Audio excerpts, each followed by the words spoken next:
So hey guys, I am a UPSC aspirant and मैंने बहुत सारे यूपीएस पेरेंट्स के यूट्यूब पे ब्लॉग्स देखे हैं जिसमें वो स्टडी रूटीन और एवरीथिंग जो भी वो अपनी यूपीएससी जर्नी में कर रहे हैं वो आप शेयर करते हैं।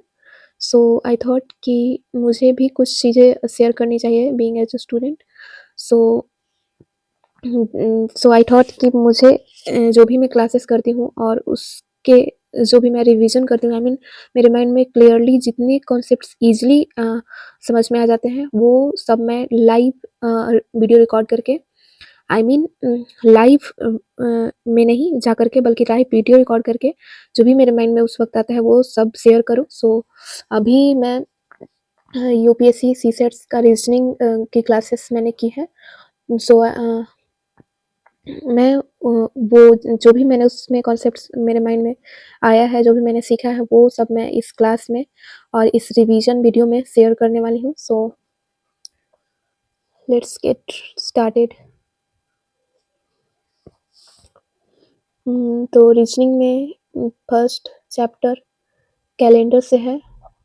आई मीन कैलेंडर से रीजनिंग आते हैं जिसमें पहला कॉन्सेप्ट है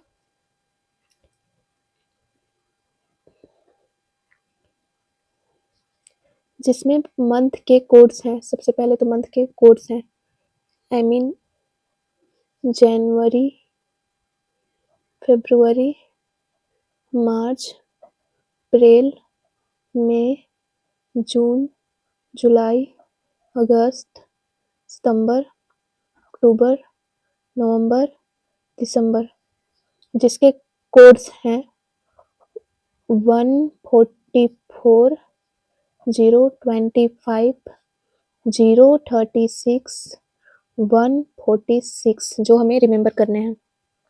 एंड ये जनरल ईयर का कोड है। This code is for general year. दूसरा है लीप ईयर जिसका कोड सेम है, बस जनवरी एंड फरवरी का कोड चेंज होता है, जिसमें जनवरी का कोड होता है 0 एंड फरवरी का कोड होता है 3। जनवरी का कोड 0 क्यों होता है और फरवरी का कोड 3 क्यों होता है?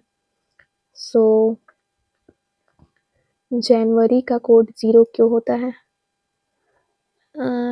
Currently I can't remember this, but फरवरी का कोड 3 4 के अलावा लीप ईयर में 3 क्यों होता है? आई थिंक कि लीप ईयर में फरवरी 29 दिन का होता है। सो मे बी 29 दिन का होता है और जनरल ईयर में 28 दिन का होता है। सो एक दिन एक्स्ट्रा है, सो उस एक दिन को 4 में से माइनस करके 3 आता है। That's why this code is 3। And जनवरी का मुझे अच्छे से याद नहीं है कि जनवरी का कोड लीप ईयर में 0 क्यों रखा जाता है। सो ये कोड हमें रिमेंबर करने हैं, आई मीन याद करना है यस क्वेश्चंस को सॉल्व करने के लिए। इसके अलावा डेज को कैसे डिफाइन किया गया है वो भी मैं बता देती हूँ पहले। सो डेज में Sunday, Monday, Tuesday, Wednesday, Thursday, Friday and Saturday. So Sunday सप्ताह का पहला दिन होता है, पहला, मंडे दूसरा, ट्यूसडे तीसरा, वेडनेसडे चौथा, थर्सडे पांचवा, फ्राइडे छठा और सैटरडे सातवां। और या सैटरडे सातवां होता है या फिर ये 0 डे होता है या 0 डे होता है। सो ये बेसिक है कैलेंडर में। अब इसमें क्वेश्चंस कैसे आते हैं और उसको कैसे सॉल्व करना है वो मैं भी आई मीन जब मैं लाइव आगे कर रही हूँ तो मैंने पहले से कुछ भी नहीं सोचा था, बस मैं लाइव ये वीडियो रिकॉर्ड कर रही हूँ आप लोग के साथ शेयर करने के लिए। सो नेक्स्ट में है कि क्वेश्चन सॉल्व करना। सो क्वेश्चंस कैसे आते हैं? क्वेश्चंस आते हैं कि 15 अगस्त 1947। सबसे पहले तो क्वेश्चन आते हैं कि जनरल ईयर कौन है और लीप ईयर कौन है। तो उसको निकालने के लिए आई मीन 2020 है, और अगर हमें जनरल ईयर और या लीप ईयर पता करना है कि 2020 जनरल ईयर है या लीप ईयर, तो उसमें हम लोग 4 से डिवाइड करके पता करते हैं। सो आई थिंक कि लास्ट डिजिट को भी 4 से डिवाइड किया जाता है, तो ये कट जाएगा और रिमाइंडर 0 आएगा, जिससे ये प्रूफ होता है कि ये लीप ईयर है। और अगर रिमाइंडर 0 नहीं आता है, कुछ और आता है, तो वो उससे साबित होता है कि ये जनरल ईयर है। तो जनरल ईयर और लीप ईयर जानने की ये रूल है। और अगर यही हम आगे जाकर सीखेंगे कि और कैसे इस लीप ईयर का पता करना है, तो उसमें आई थिंक कि 400 से डिवाइड करके पता किया जाता है। सो करंटली मैं रिमेम्बर नहीं कर पा रही हूँ, बट अभी हम लोग यहाँ पर डिस्कस करते हैं कि कोई अगर पूछता है कि 15 अगस्त 1947 को कौन सा दिन था, सो उसको बताने के लिए सबसे पहले हम लोग 15 अगस्त, फिर मंथ का कोड नहीं, मंथ का जो भी कोड है, कोड ऑफ मंथ, तो अगस्त का होता है 3, या फिर ये लास्ट 2 डिजिट आई थिंक, या and last 2 digit 47 divided by 4 1 7 1 7 4 3। सो यहाँ 11, फिर इसको ऐड करेंगे 5 3 8 16 के 6 6 4 1 5 6 1 7 76। देन इसको हम डिवाइड करेंगे 7 से। सो 7 बन जा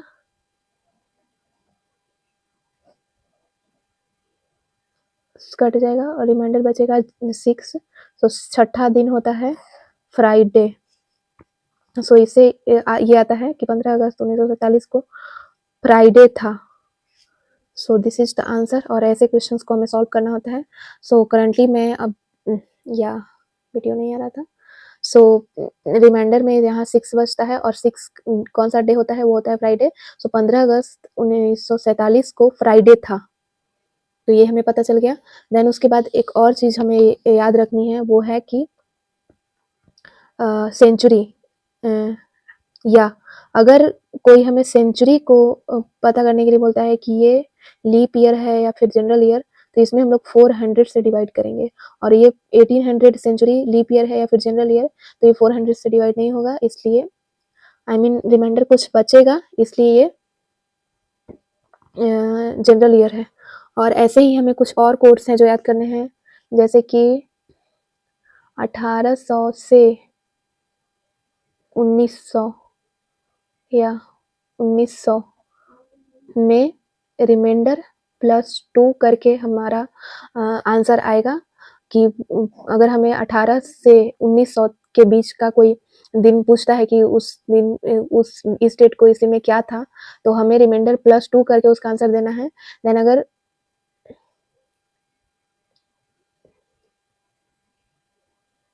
सॉरी, मैंने अपने हाथ से कैमरा पकड़ा है, दैट्स व्हाई ये हिल रहा है।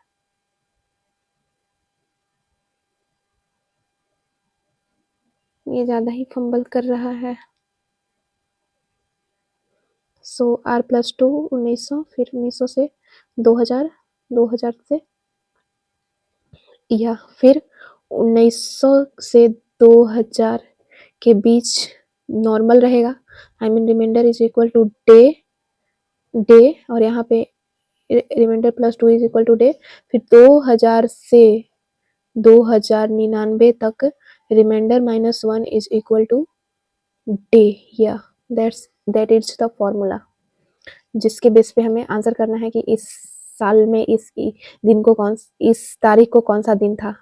So that's is my revision. या सो मैंने रिवीजन कर लिया, इतनी चीज़ें मुझे याद आ गई, प्लस में वहाँ जो क्वेश्चन थे वो भी इजी थे। तो मैं नेक्स्ट में क्वेश्चंस को रिवीजन करने की कोशिश करूँगी और ये रिवीजन सिर्फ़ फ़ॉर्मूले के जो भी इसमें फ़ॉर्मूला बताया गया था, उसके लिए मैंने किया है। सो अभी फ़िलहाल मुझे इतना याद है। देन नेक्स्ट वीडियो में मैं क्वेश्चन से रिलेटेड रिवीजन वीडियो लाऊँगी और मुझे नहीं लगता कि आप में से कोई अगर ये वीडियो को देखेगा तो बोलेगा कि oh my God! UPSC aspirant और ऐसे पढ़ाई। बट जो भी है वो रियल है। जितना भी मुझे आया मैंने वो शेयर किया और आगे भी शेयर करूँगी और ऐसे ही करके मैं अपने आप को इम्प्रूव करूँगी और आप लोग भी इम्प्रूव कर सकते हैं। आई मीन या होते हैं स्टूडेंट्स जो कुछ स्टूडेंट्स और उनमें से मैं भी एक हूँ जो मतलब एवरेज हैं। सो मैं क्लियर नहीं बोल पा रही हूँ, ना ही सोच पा रही हूँ इस वक़्त। सो अभी मैं इस वीडियो को एंड करती हूँ। Thank you for watching.